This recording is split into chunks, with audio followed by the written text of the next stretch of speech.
Assalamualaikum warahmatullahi wabarakatuh. Perbaiki dulu topi. Sahabat Fahri, sahabat YouTuber, ya, ngagosip dulu sedikit ya. Ya, ini kita mau bergosip tentang wanita. Oh, bukan gosip sebenarnya, tetapi lebih pada nasihat. Ya, mudah-mudahan ini bisa jadi nasihat untuk kami pribadi, tuh istri-istri kita di rumah.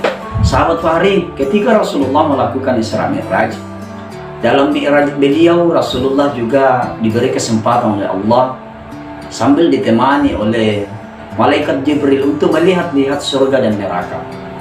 Dan di antara gambaran yang pernah disampaikan oleh Rasulullah tentang penghuni neraka itu, ya, Rasulullah memberi gambaran bahwa ternyata kebanyakan penghuninya adalah kaum wanita, makul rai. Kenapa demikian? Karena kebanyakan para wanita atau para istri-istri itu ketika hidup di dunia kerap mengabaikan kewajibannya pada suaminya. Ya, oleh karenanya ya kita ulang ya, insya Allah pada video kita kali ini saya akan sedikit mengupas tentang beberapa sikap para istri yang kerap diabaikan oleh mereka, sehingga berpotensi para ibu-ibu itu, para istri-istri itu untuk kemudian dihinakan Allah, dijerumuskan Allah ke dalam nerakanya Allah Subhanahu wa Ta'ala. Dengar baik-baik, wahai para ibu-ibu. Yang pertama, istri yang suka membantah dan menentang perintah suami. Ini yang pertama. Ya, dalam Islam, sikap ini disebut dengan nuyus. Apa itu nuyus? Yaitu perilaku membangkang, menentang dan tidak patuh akan perintah suami kita. Contoh, ada seorang suami melarang istrinya main odong-odong di pasar malam karena dalam pandangan suami odong-odong itu kan permainan anak balita dan bisa merusak odong-odong itu sendiri. Misalnya ibu-ibu yang berat badannya ya di atas rata-rata kan odong-odongnya bisa patah dan seterusnya, tapi ibu ini tetap ngeyel dan memaksa membangkang suaminya tetap ngeyel mau naik odong-odong. Maka istri seperti ini yang membangkang suaminya, maka Allah tidak akan tidak akan meridhoinya. Ini hati-hati. Yang kedua, hati-hati ibu. Ada ya? Hati-hati ya. Yang kedua, tidak menempatkan suaminya sebagai pemimpin dalam rumah tangga. Padahal ar-rijaluna qawwamuna 'alan nisa. Laki-laki itu adalah pemimpin kaum wanita. Jadi menjadi seorang pemimpin keluarga itu adalah kodratnya laki-laki, bukan ya istri. Ya, suami memimpin yang rumah tangga kita tentu saja dengan peraturan yang sesuai dengan ajaran yang pernah disampaikan oleh Rasulullah. Maka hati-hati. Sudah seharusnya seorang istri harus menuruti semua bentuk peraturan dan perintah suami, lagi-lagi selama itu masih dalam bingkai kebaikan. Rasulullah bahkan menggambarkan seandainya ada seorang suami yang memerintahkan suatu pekerjaan berat kepada istrinya, umpama memindahkan gunung ya dari A ke B. Ini hanya analogi saja ya. Maka tidak ada pilihan bagi istrinya selain melaksanakan perintah tersebut. Begitu pentingnya kita mematuhi perintah suami. Ar-rijaluna qawwamuna 'alan nisa. Laki-laki adalah pemimpin kaum wanita. Jadi ini juga memberi pesan kepada kita bahwa sampai hari kiamat tidak akan pernah kita melihat ada masjid imamnya, imam salat berjamaahnya itu adalah seorang wanita, pasti laki-laki ya. Maka wahai perempuan, syukuri aja nikmat kodratmu sebagai wanita. Jangan lagi mau jadi laki-laki, balaki. Anda mau laki-laki ya operasi pasang pentil berat ya. Dan yang laki-laki syukuri kodratmu sebagai laki-laki. Jangan mau jadi perempuan. Anda mau jadi perempuan kan pasti putuskan potong pentil.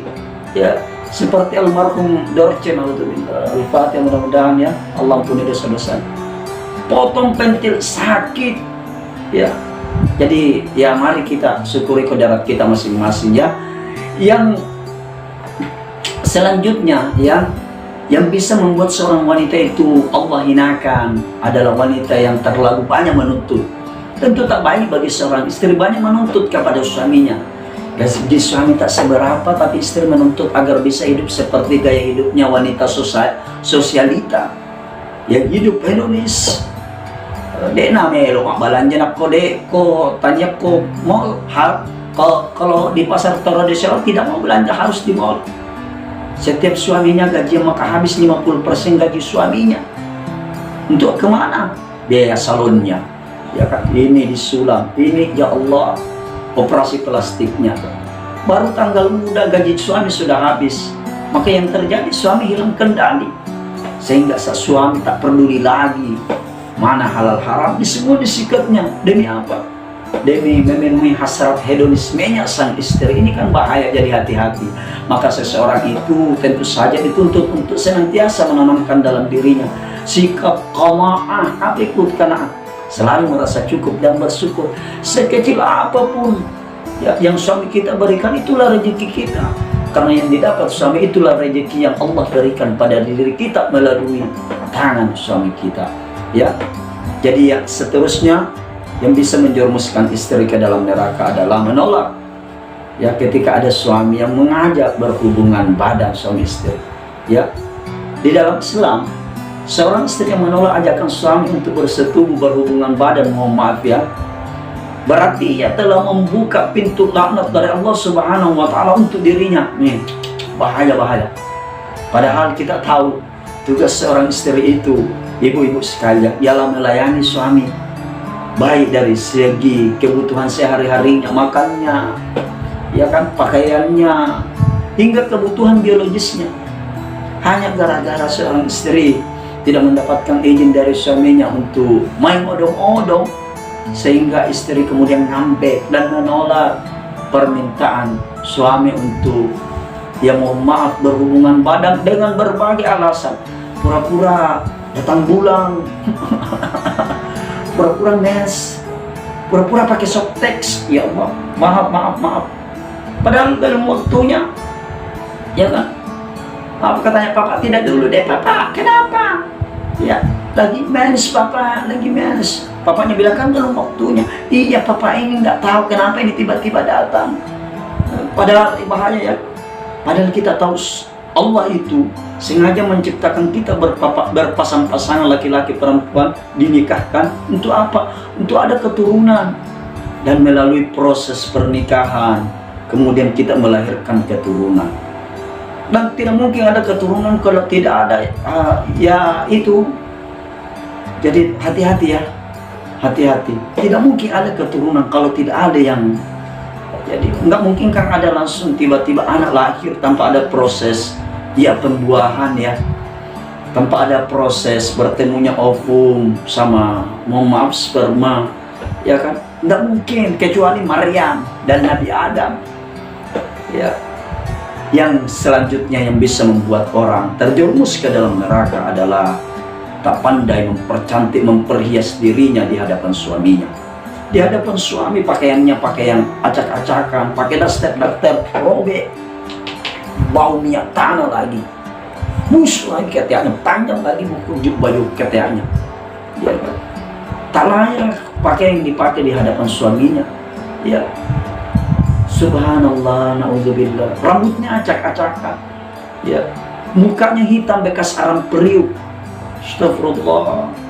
Tapi begitu keluar rumah ke acara nikahan, acara akikah tetangga kampung, la ilaha illallah, berhiasnya di depan cermin berjam-jam.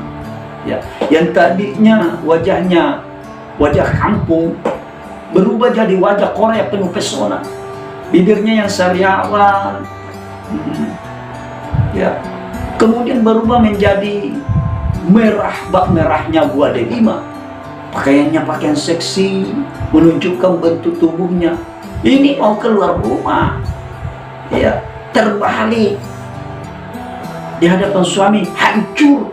Tapi begitu keluar rumah, ya Allah, seperti gadis 17 tahun, seperti Korea, seperti artis Korea. Naudzubillah, summa naudzubillah. Jadi dibalik-balik. Ya, untuk orang, untuk suami orang kita mempercantik diri, tapi untuk suami kita, ya Allah, kita hancur-hancuran. Naudzubillah, terbalik ya.